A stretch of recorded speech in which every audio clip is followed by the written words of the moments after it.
Antes de iniciar mi presentación, quisiera transmitirles, por supuesto, un afectuoso saludo del licenciado Luis Raúl González Pérez, presidente de la Comisión Nacional de los Derechos Humanos, quien me hizo el honor de permitirme representarlo en este importante congreso. Yo diría es de los primeros que he visto, al menos en mi experiencia en el país, con una temática con los ojos puestos en el futuro.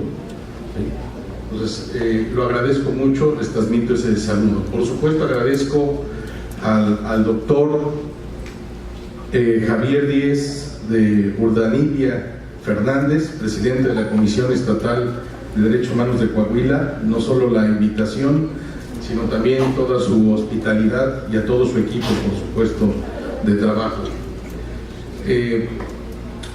También agradezco que hayan estado presentes con nosotros, que se encuentren también presentes autoridades, el representante del señor gobernador, representante de autoridades municipales y también autoridades universitarias. Y por supuesto, pues a ustedes, académicos, estudiantes, medios de comunicación. Mi presentación en esta oportunidad va a girar en torno, atendiendo a la temática del evento, de dónde estamos, cómo es que llegamos hasta este punto en temas de garantía de los derechos, de reconocimiento y garantía de los derechos, para después pasar a compartir con ustedes algunas ideas del futuro. Esto es los retos que se están presentando, pero que se van a agudizar y que generan, como dicen los chinos, ¿no? Toda crisis o todo problema o reto es a su vez, si se le ve desde el punto de vista adecuado, una oportunidad. Y una oportunidad me parece adecuada, sobre todo habiendo tantas personas jóvenes, estudiantes. Van ustedes a escuchar, no solo con su servidor va a ser poco, pero seguramente en todo el Congreso, una serie de reflexiones de gente y de académicos muy serios, que les van a dar a ustedes la oportunidad, y lo comentábamos recién ahí en la sala de ajustes, la oportunidad de ver un poco el futuro, donde ustedes pueden encontrar, si deciden dedicarse a esta materia, por supuesto, una serie de temáticas y de problemas que van a requerir de personas muy preparadas, precisamente que se estén formando en la actualidad. Ustedes van a tener la posibilidad, y yo les diría un consejo que a mí me dieron en su momento, que es, si te quieres dedicar a algo, no veas las materias o los temas que están requiriéndose en lo inmediato. Debes de tener la capacidad de analizar, estudiar y ver qué es lo que se va a requerir en cerca de 10 años después. Porque si ahorita ustedes estudian lo de hoy, pues posiblemente en 10 años eso ya sea historia. En este sentido, pues les invito a que, digamos, presten mucha atención, más que a su servidor, al resto de los ponentes, y capten estas cuestiones. Pero sin mayor preámbulo, quisiera comentar a ustedes que vamos a pasar por 3 aspectos, como ya les mencioné, que es un viaje histórico muy breve. Después, algunas reflexiones desde el punto de vista de los derechos, de la sustancia de los derechos, desde el punto de vista de las personas y desde el punto de vista de los procedimientos de protección o garantía de los derechos. Desde el punto de vista histórico, nuestro país ha pasado, por supuesto, por diversas etapas en el tema del reconocimiento y garantía de los derechos. Por supuesto, esto tiene que ver desde el siglo XIX, cuando a través de los diversos documentos constitucionales se van enriqueciendo paulatinamente hasta llegar al catálogo, yo diría el catálogo más acabado y uno de los que todavía podemos presumir, que es el catálogo de la Constitución del 57, 1857, heredera, por supuesto, de las mejores tradiciones en materia de salvaguarda de derechos, y que refleja además el trabajo, en mi opinión, del constituyente más brillante que ha tenido la historia de este país.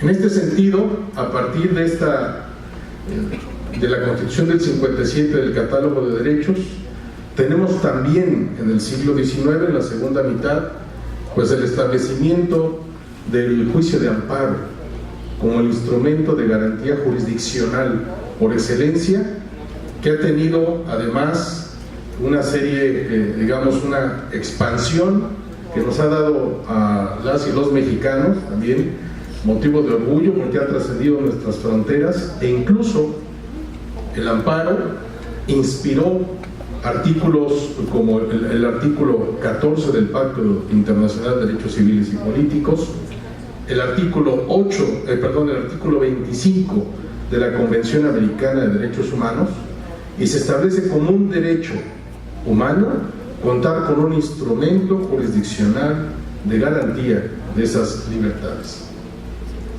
Por supuesto, también desde el siglo XIX tenemos atisbos de lo que iba a ser ya la protección no jurisdiccional de los derechos humanos, que se concreta en la segunda mitad del siglo XX y muy recientemente en nuestro país. La Constitución de 17, que está ya cumplió sus 100 años, ¿no? Es un documento que en efecto, como lo señaló el doctor Javier en su intervención, pues se adelantó a su tiempo, consagrando los derechos sociales, esto es, los derechos que le asisten a sectores de la población jurídicamente desprotegidos, que eran los trabajadores y también el sector campesino.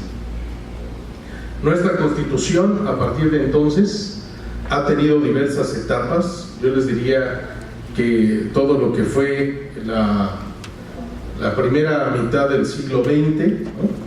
Tenemos algunas variaciones en el tema de los derechos, reacomodos, diría yo, que hizo el constituyente, pero en la segunda mitad es donde se observa ya algunos cambios sustantivos muy importantes que vienen sobre todo derivados del desarrollo del derecho internacional de los derechos humanos, que inicia con la llamada Declaración Universal de los Derechos Humanos de Naciones Unidas y su similar, ¿no?, la Declaración Americana de Derechos y Deberes del Hombre.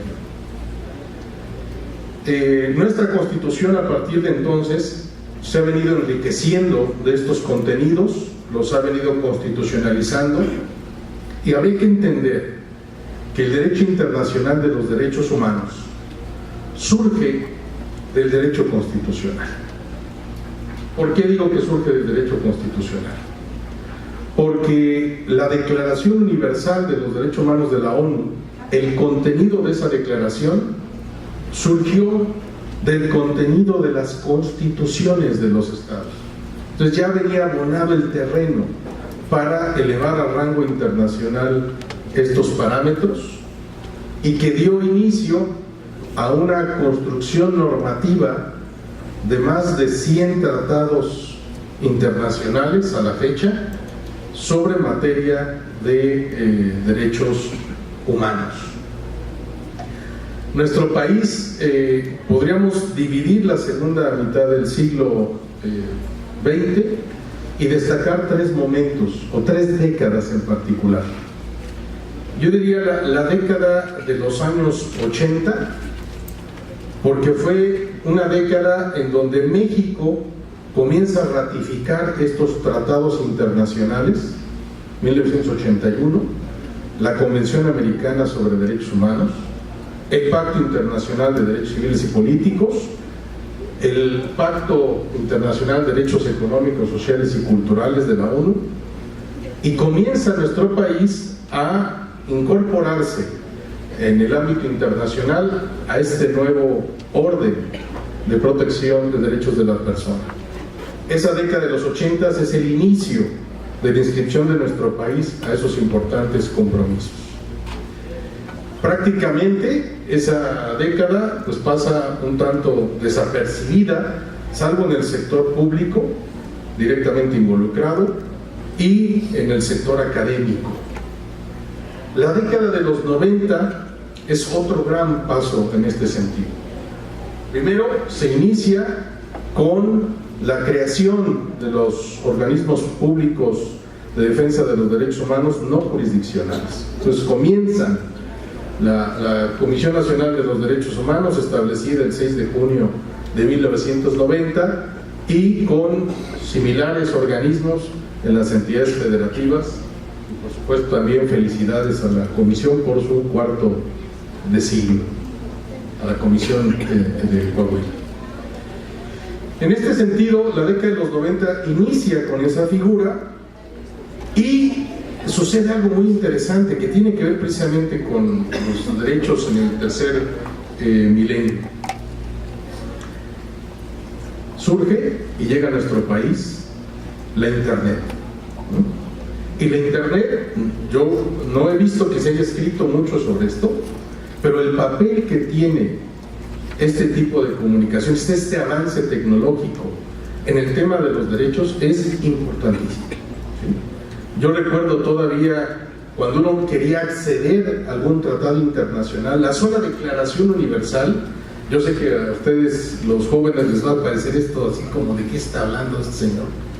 Pues bueno, hubo un momento en donde, imagínense, cuando por alguna razón o por la lluvia, el clima, lo que sea, no hay internet. Bueno, pues así vivíamos, ¿no? Y así estudiábamos, y así transitábamos y buscábamos la información. Pues para tener acceso a los tratados, pues no había más que ir a la mejor a la oficina de las Naciones Unidas ahí en la Ciudad de México, tiene unas oficinas, o de la OEA, tiene una representación. Yo llegué a acudir y me sí, te regalaban una copia de la declaración, etcétera, pero a lo mejor no llegabas más allá de eso. Cuando tuve la oportunidad de adquirir una primera compilación de tratados internacionales en la materia, era de un libro de un profesor chileno. Y cuando adquirí ese libro, de verdad era una sensación de empoderamiento. Tener, digamos, los principales instrumentos internacionales en una sola obra, era así algo como My Precious, del Señor de los Anillos, como para que me entiendan la sensación. Todavía lo conservo, afortunadamente, para cuando se va la luz, ¿no? No hay internet. Y ahora pues con un clic ya se puede acceder a todas estas cuestiones. Se puede estar presente en las audiencias, por ejemplo, internacionales, de la Comisión Interamericana, de la Corte Interamericana, tener acceso a documentos que en verdad antes era imposible acceder, de Europa, de África, etc. Entonces llega la Internet, pero también en nuestro país comienza un cambio muy importante con el levantamiento zapatista, que pone el reflector sobre un sector específico de nuestra población que también venía, digamos, dejado o desprotegido, no solo jurídicamente. En esa misma década, o al final de esa década, nuestro país da un paso muy importante en este concierto internacional, porque en 1998 se ratifica, bueno, no es ratificación, pero se acepta la competencia contenciosa de la Corte Interamericana de Derechos Humanos. Nuestro país era parte de la convención desde 1981, pero no había aceptado que se presentaran casos contra nuestro país en esa Corte Interamericana. Eso sucedió, este paso, en 1998. Posteriormente, yo diría, la primera década del siglo XXI, de este milenio, es una década yo la calificaría la década de los casos de México ante la Corte Interamericana. Los primeros casos que llegaron a esa Corte y que fueron decididos en esa Corte se dieron en esa década, y generó también todo un cambio muy importante, porque recuerdo, a mí me tocó participar como abogado del Estado en el primer caso de México, primero y segundo caso de México ante la Corte Interamericana, y que cuando vienen ya las resoluciones, pues aquí las autoridades decían, ¿y eso qué es? ¿No? ¿Eso con qué se come? ¿Cómo que un organismo internacional, una sentencia obligatoria? Pues sí, y comienza a generar una serie de preocupaciones. Y se empieza a dar un cambio muy importante también en esa década con la decisión del gobierno mexicano de invitar a la oficina del Alto Comisionado de los Derechos Humanos de Naciones Unidas, el zar o la zarina de los derechos humanos en el mundo, para que establezca una oficina de apoyo técnico en nuestro país. En este sentido, además, no quiero dejar, por supuesto, de lado en toda esta evolución algo que es muy importante, básico, que es la participación de la sociedad civil, las organizaciones no gubernamentales, que en materia de derechos humanos comenzaron, había por supuesto, había oficinas, ¿no?, de Amnistía Internacional, de algunas otras organizaciones importantes, pero las ONGs mexicanas en temas de derechos humanos surgen precisamente a partir o después del levantamiento en Chiapas. Hay un interés, se vuelven los reflectores a nuestro país y comienzan los apoyos, comienzan el interés por estos temas y comienzan a surgir muchas organizaciones sobre esta temática que han sido definitivamente fundamentales para los avances. Se genera entonces en la primera década un movimiento tal que culmina, digamos, en el inicio de la segunda década, estoy hablando de 2011, con la gran reforma, ¿no?, que cambia completamente las reglas del juego en materia de derechos, que los fortalece enormemente y que es la reforma constitucional en materia de derechos humanos de 10 de junio del 2011. Vean ustedes cómo son tres grandes etapas y que se arriba esa gran reforma en la que seguramente ustedes, las y los jóvenes, están ya preparando sobre ese esquema y que me parece que es lo que va a determinar, digamos, los años por venir en esa materia. Hasta ahí sobre el tema del recuento histórico. Esto es lo que nos tiene, digamos, como estamos a partir de esa reforma, en donde, en otras palabras, se establece con claridad que todas las autoridades, y esto ténganlo muy presente, todas las autoridades, y parecería un desliz, digamos, semántico del constituyente, decir, bueno, ¿por qué no puso las autoridades en el artículo primero? Bueno, porque en nuestro país a veces necesitamos que nos remachen las cosas para entender que todas las autoridades tienen deberes respecto a los derechos de respeto, protección, garantía y promoción. Y todas las autoridades también tienen la obligación de prevenir, de investigar, en el ámbito de su competencia, por supuesto, de sancionar y reparar las violaciones a los derechos.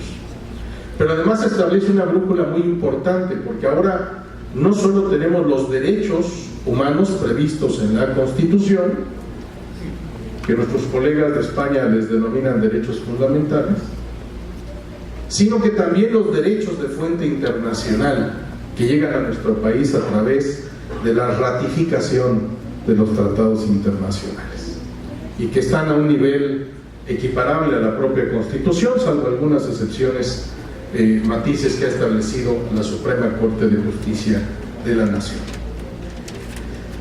Tenemos además a las autoridades, no están, digamos, a la deriva en esta enorme tarea, sino que tienen ahora algunos parámetros, como es la interpretación conforme, que establece el artículo primero constitucional, y que no significa otra cosa más que cuando vayan a aplicar alguna norma, sea una norma de un reglamento, de cualquier orden de gobierno, sea una norma de una ley, etcétera, deben tomar en cuenta que esta disposición sea acorde con la Constitución o utilizar las herramientas que nos da la interpretación jurídica, semántica, sistemática, teleológica, histórica, etcétera, para poder hacer compatible la disposición con las normas de la Constitución y los tratados en materia de derechos humanos. Y también, por supuesto, el principio pro persona, que yo diría en mi experiencia que es un tanto incomprendido en su sentido y alcance. Es una cuestión de las más técnicas que yo me he encontrado en materia de derechos humanos. Aplicar el principio pro persona no es cualquier cosa, y desafortunadamente a veces se ha convertido en el principio pro perdona, que no necesariamente significa eso, ¿sí?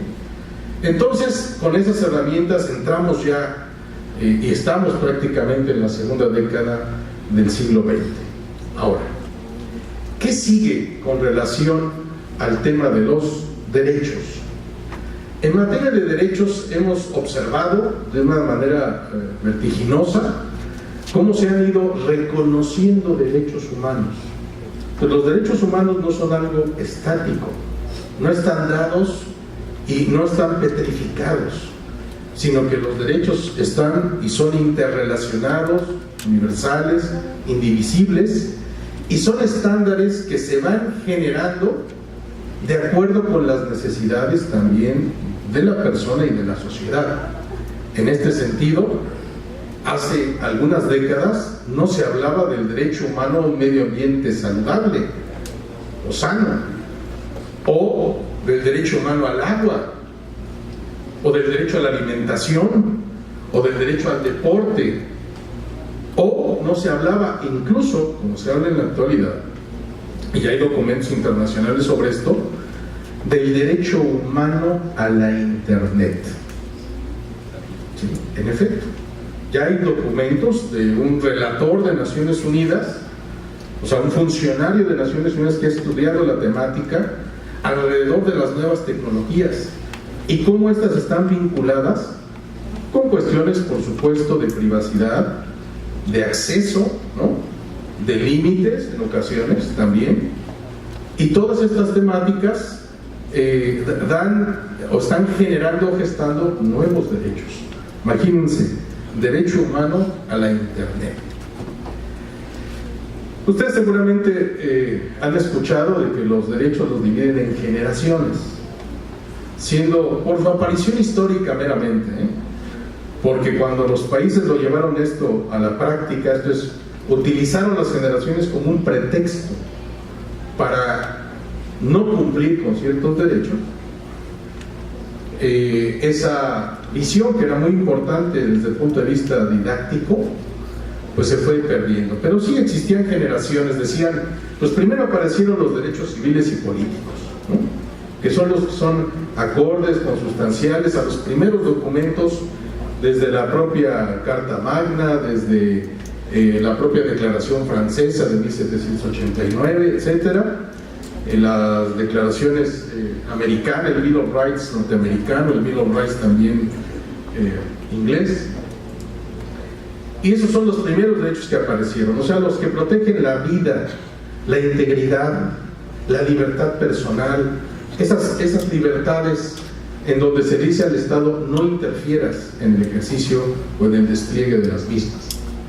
Después vinieron los derechos que llamamos de segunda generación, que son los derechos económicos, sociales, culturales, como son derecho a la educación, derecho al trabajo, derechos en el trabajo, la salud, la vivienda, etcétera, la cultura también.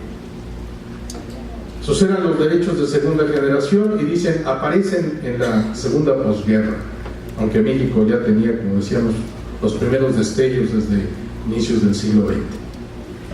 Vienen los derechos de tercera generación, los que aparecen por ahí de la década de los 60, 70 del siglo pasado, que son tres: el derecho a la paz, el derecho humano a la paz, el derecho humano a un medio ambiente sano, está incrustado ahí.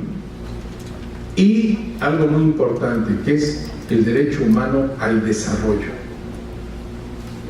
Este derecho humano al desarrollo para nuestro país es fundamental, porque el derecho humano al desarrollo tiene que ver con la lucha contra la pobreza, y en particular la pobreza extrema.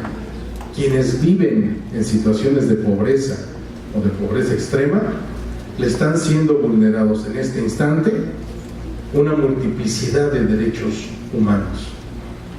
Sí, la pobreza es una violación múltiple a los derechos humanos. El Estado ahí está fallándole a más de 40 millones de personas. Por otra parte, estos derechos de tercera generación, yo diría, dan paso a los derechos de cuarta o quinta generación. Yo diría que en la actualidad se está gestando. La cuarta generación va de la mano con los derechos que van surgiendo, yo diría, en la última etapa del siglo XX y lo que se va gestando. Yo no les diría que tengo un catálogo preciso, porque todos los autores comienzan ya, digamos, a especular sobre, a lo mejor quienes ya pasaron de la tercera generación, van en la cuarta, ¿no? Después ya algunos van en la quinta y algunos ya van hasta en reversa, ¿no? Pero estos derechos, yo diría, están relacionados con temas, pueden ser de biotecnología, ¿sí?, bioética, cuestiones relacionadas con nuevas tecnologías. Algunos incluyen los derechos de las personas, las cuestiones de género, ¿no?, también lo incluyen ahí, pero está abierta esa cuestión. Por supuesto, vamos a seguir viendo y experimentando cambios en este sentido por lo siguiente: no se debe perder de vista que los derechos humanos son un medio. Y fíjense, a lo mejor van a decir, ¿cómo que un medio? Sí, son un medio. Son el medio que la humanidad ha consensado para proteger algo muy importante, que ese sí es el fin. El fin es la salvaguarda, la protección de la dignidad humana. Eso es lo que está detrás de los derechos humanos. La dignidad humana, ese mínimo irreductible que nos distingue como especie y que permite reconocer un valor en la persona, un valor en sí misma. De tal manera, como dice la universalidad de los derechos, no importa dónde naciste, no importa la situación o las condiciones en que naciste, por el solo hecho de ser persona, eres titular de todos los derechos humanos reconocidos y, por supuesto, los que se vayan reconociendo. Entonces, en materia de derechos vamos a seguir viendo, no nos sorprenda, avances de este tipo. ¿Cuál es el factor común? Que sea un tema relacionado con dignidad humana. Y por eso las materias empiezan a veces tienen traslapes, a veces tienen intersecciones, porque en el centro, por ejemplo, lo explico en materia internacional, el derecho internacional humanitario, que es el derecho que se aplica en situaciones de conflicto armado, el derecho internacional de los derechos humanos y el derecho internacional de los refugiados, tiene, por supuesto, sus propias áreas, sus órganos de supervisión, sus propias normas, cada área, pero tienen puntos necesarios de confluencia. ¿Por qué? Porque en las tres áreas, en el centro está el tema de la dignidad humana. Me refiero ahora al tema también de las personas. Ya hablé un poco sobre el tema de los derechos, hacia dónde van, el tema de las personas.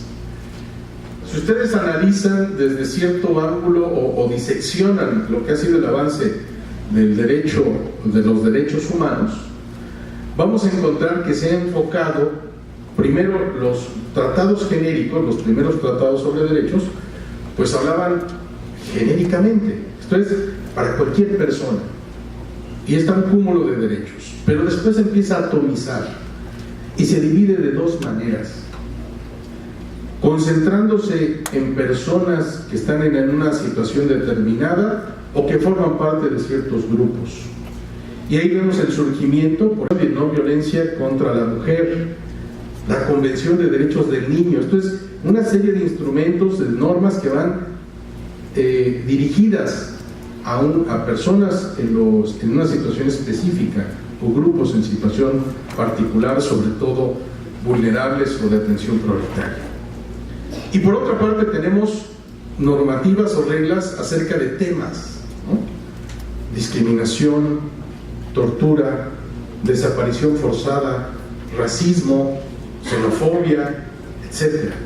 Entonces tenemos estos dos ángulos. En este sentido, el derecho de los derechos humanos está avanzando, porque no se olvide el tema de la dignidad humana, y la dignidad humana no distingue sector público y sector privado, ¿sí? La dignidad humana puede ser vulnerada tanto por una autoridad como por un semejante. Eso es lo que vino en nuestro país en particular a romper el esquema que teníamos anterior, muy rígido, de las llamadas garantías individuales. ¿Esto qué quiere decir? Observen cómo el tema de la prohibición de la discriminación, el CONAPRED, que es la instancia que conoce de estos temas, conoce de temas cuando la discriminación viene del sector público, pero también de particulares. Perdón, ese es un cambio enorme en la concepción de los derechos. No solo tiene que ver la relación de la persona con autoridades, también con particulares. Vean ustedes el tema también de la cuestión de la violencia contra la mujer. Es un derecho humano de la mujer el no ser objeto de violencia de ninguna especie. Y no habla únicamente del tema de la violencia, digamos, institucional o de autoridades, también desde el ámbito incluso doméstico. Y eso es un enorme cambio. Los derechos de las niñas, de los niños, adolescentes, los derechos de las personas mayores. ¿Sí? Entonces, el cambio que se está generando es que ya no va a importar el día de mañana, y así hay que verlo. Ya no importa si esto viene necesariamente del sector público, también puede ser lo del privado. Y del privado no solo en lo individual, tenemos la vena que se está generando sobre el tema y del vínculo necesario entre empresas y derechos humanos. Esto es, las empresas, como decía en alguna ocasión un funcionario norteamericano que señalaba que la empresa, estoy hablando hace décadas, que la única misión y objeto de la empresa era generar ganancias. Así. Perdón, ya no pueden entenderse las empresas como simples generadoras de riqueza o de ganancias. También tiene la empresa una responsabilidad social y una responsabilidad frente a la dignidad humana. No solo con relación, digamos, hacia su interior, o sea, cómo trata a sus trabajadoras y trabajadores, sino también hacia el exterior como promotores de la igualdad, de la no discriminación, ¿sí? De la dignidad en su conjunto. Entonces vamos a ver nuevos actores, y el día de mañana, por supuesto, imagínense el impacto que tiene esto en las empresas que son parte del mundo global. Empresas que llegan a ser más poderosas o ejercer más poder que los propios gobiernos y que afectan a las personas, por supuesto. Entonces, en este sentido, desde el punto de vista de las personas, también vemos una expansión, y los retos es ir cambiando los conceptos para todo aquello que vulnere, que ponga en peligro o que lacere la dignidad humana, provenga de la fuente que venga, entra del campo y la protección de los derechos humanos. Y me refiero por último, en los minutos que me quedan, que ya son breves para no aburrirlos, el tema de los procedimientos, de los mecanismos de protección. Estamos viendo cómo hay un fortalecimiento, sin duda, lo demuestran el trabajo de ya más de un cuarto de siglo de las distintas instituciones de protección no jurisdiccional.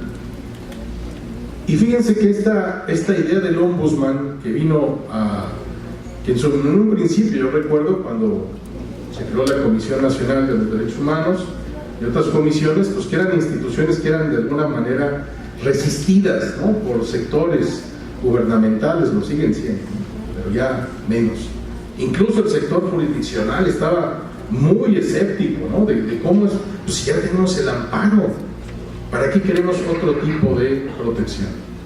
Sin embargo, creo que con el tiempo no solo han adquirido ya carta de naturalización, sino son órganos indispensables, sin los cuales no se puede entender una democracia ni un Estado de Derecho, porque en efecto son complementarios de los beneficios o de los alcances que puede dar la protección jurisdiccional, sin duda alguna.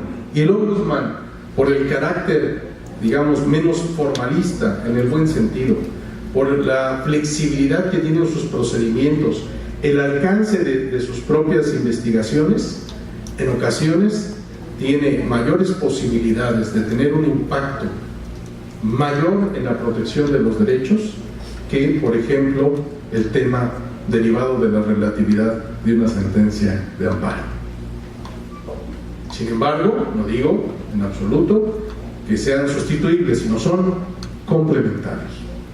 En este sentido, vamos a ver cómo la figura del ombudsman, es más, les diría una experiencia muy cercana. Yo tuve, como lo pudieron escuchar en la síntesis curricular, tuve el gran honor de ser ombudsman universitario en la UNAM, que de hecho se estableció en 1985 y que fue el germen de lo que sería después la CNDH. Pero en esa labor tuve oportunidad de intercambiar puntos de vista con colegas de otros países, también defensores universitarios. En España, por supuesto, el modelo se trajo de ahí, la idea, y resulta que en la actualidad, incluso la palabra ombudsman, que ahora es ombudsperson, pues esto ha cambiado, se ha convertido ya en un verbo, que es el ombudsing. El ombudsing es un verbo que hace referencia a una forma de aproximación a los problemas que es distinta de la metodología tradicional de aplicación de reglas representada por los órganos jurisdiccionales. El ombudsing es una forma de analizar y de poner siempre en el primer plano el problema y las personas, más que los procedimientos y las reglas, digamos, estrictas, formales. Se busca la solución, y la solución, además, no superficial, sino una solución de fondo.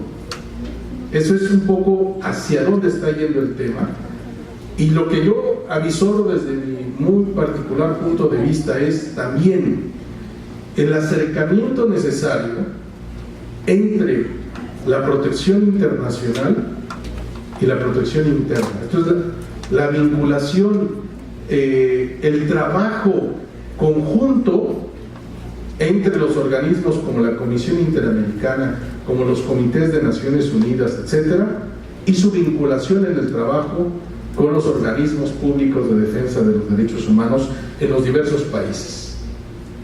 De tal manera que el día de mañana, de hecho ya está ocurriendo, incluso en otros países, las comisiones, las instituciones de defensa no jurisdiccional de los derechos humanos tienen legitimación para acudir a la instancia internacional. Eso, por supuesto, es un enorme avance. Pero también estos organismos están ayudando a la instancia internacional, que no puede con todas esas labores, imagínense, no solo de un país, sino de muchos países, en la labor de supervisión o de seguimiento de sus propios pronunciamientos. Hay una colaboración que se avisora muy fuerte, muy importante y muy necesaria. Ahora ya son comunes, por ejemplo, los amicus curiae que se presentan en asuntos o litigios internacionales, Entonces, escritos en los cuales interviene la instancia nacional autónoma, también por supuesto de las entidades federativas, y presentan planteamientos ante instancias internacionales. Esto es reflejo también muy importante de su autonomía. Y yo diría, por supuesto, en este sector que los procedimientos tienen que irse revisando. Tienen que irse revisando en sus alcances, en su disponibilidad, su accesibilidad con las nuevas tecnologías y también, por supuesto, en la eficacia de sus determinaciones. En cuánto tarda el procedimiento, cómo podemos hacerlo cada vez más ágil. Y esto vendrá de la mano de una comprensión necesaria, de un compromiso necesario de las autoridades, sobre todo administrativas. Entonces, entre más se avance y la autoridad administrativa entienda lo que deriva de la reforma del 2011, por supuesto será todo esto en beneficio de las personas. Y concluyo señalando simplemente que tal vez el mayor reto de los derechos humanos para el tercer milenio, y que es un reto que se ha venido trayendo desde otras épocas también, por supuesto va a parecer una cuestión muy obvia, pero es la necesidad de su verdadera y real eficacia. Esto es hacer ya prácticamente imperceptible la brecha entre la norma y el caso concreto, entre el documento y la realidad. Eso es, me parece, y seguirá siendo, espero que no por mucho, el reto que enfrentan los derechos humanos. Muchísimas gracias por su atención.